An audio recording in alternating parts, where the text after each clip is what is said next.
एक भिखारी था जो भीख मांगकर अपना गुजारा चलाता था। फिर एक दिन की बात है, वह भिखारी भीख मांगते मांगते एक किसान के घर पर गया। उसने घर के बाहर खड़ा रहकर खिड़की से ही भीख मांगते हुए आवाज लगाई, लेकिन उसे भीख देने के लिए कोई बाहर नहीं आया। उसने सोचा कि किसी ने मेरी आवाज सुनी नहीं होगी, इसीलिए भिखारी ने खिड़की को खोलकर किसान के घर के अंदर देखा। भिखारी ने देखा कि किसान का बेटा किसान के साथ खेल रहा था और किसान की पत्नी रसोई बना रही थी। भिखारी ने भीख मांगते हुए आवाज लगाई। किसान की पत्नी कुछ भोजन लेकर आई और वह भोजन भिखारी को दिया। भिखारी भोजन लेकर आगे चलने लगा और चलते चलते सोचने लगा, किसान कितना खुश नसीब है, ना कोई खाने पीने की चिंता और ना घर में उठने बैठने की, कितना खुशी से जीवन गुजार रहा है वो। दूसरी ओर किसान अपनी पत्नी के साथ खाना खा रहा था और अपनी पत्नी के साथ बातें कर रहा था। वह अपनी पत्नी से कह रहा था कि घर का खर्च चलाने के लिए हमें 1000 रुपए की जरूरत है। आज मैं साहूकार के पास पैसा लेने के लिए जा रहा हूँ, पता नहीं वह हमें पैसा देगा भी या नहीं।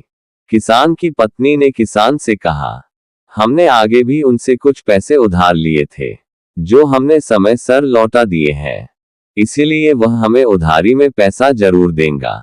फिर किसान साहूकार के पास 1000 रुपए उधार लेने के लिए गया। साहूकार कपड़े का व्यापार कर रहे थे और लोगों को ब्याज पर पैसा भी उधार देते थे। किसान ने साहूकार के पास जाकर 1000 रुपए मांगे। साहूकार ने किसान को 1000 रुपए दे दिया। साहूकार जब किसान को पैसा दे रहे थे तब किसान ने उसका हिसाब देख लिया।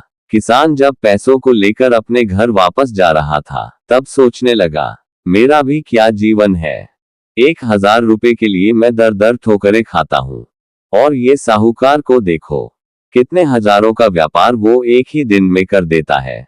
दूसरी ओर साहूकार जो कपड़े का व्यापार करते थे उसे वह शहर की एक बड़ी दुकान से खरीदते थे। दूसरे दिन साहूकार शहर में बड़ी दुकान में कपड़े खरीदने के लिए गया। वहां उसने देखा कि उनके जैसे सैकड़ों छोटे दुकानदार उस बड़ी दुकान से ही कपड़े खरीदने के लिए आते थे और बड़ी दुकान वाले सेठ जी हर दिन लाखों में व्यापार करते थे। वो मन ही मन सोचने लगा, मेरी जिंदगी भी क्या जिंदगी है, कुदरत ने बड़े सेठ जी को ही चुनकर सारी खुशी दे दी है। ऐसा सोचते सोचते वो साहूकार कपड़े खरीदकर अपने गांव चला गया। दूसरी ओर बड़े सेठ जी को नौकर ने याद करवाया कि आज शाम को उसे शैतान कुमार साहब के घर दावत में जाना है। शाम को नौकर ने गाड़ी तैयार की और बड़े सेठ जी उसी में बैठकर शैतान कुमार साहब के घर निकल पड़ा। सेठ जी वहां पहुंचा तो दावत सजी हुई थी। शहर के बड़े बड़े अधिकारी और बड़े बड़े व्यापारी वहां आए हुए थे। सेठ जी को तो बैठने के लिए भी जगह नहीं थी। बड़ी मुश्किल से उसे एक कुर्सी मिली। सेठ जी कुर्सी पर बैठ गए और यह नजारा देखकर सोचने लगे, मैं अपने आप को बड़ा सेठ समझ रहा था, लेकिन असली सेठ तो ये है। फिर सेठ जी शैतान कुमार साहब को फूलों का गुलदस्ता देकर अपने घर की ओर निकल गए। दावत पूरी होने के बाद शैतान कुमार साहब अपने कमरे में सोने के लिए आए। तभी उसे नौकर ने बताया कि उसका व्यापार में एक बहुत बड़ा घाटा हो गया है। शैतान कुमार साहब बहुत ही दुखी मन से अपने बिस्तर पर लेट गए।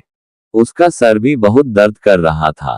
तभी उसकी नजर खिड़की के बाहर रास्ते पर चलते एक भिखारी पर पड़ी। वो मन ही मन सोचने लगा, सबसे सुखी तो ये भिखारी है, ना उसे व्यापार का टेंशन, ना तो कुछ खोने का डर।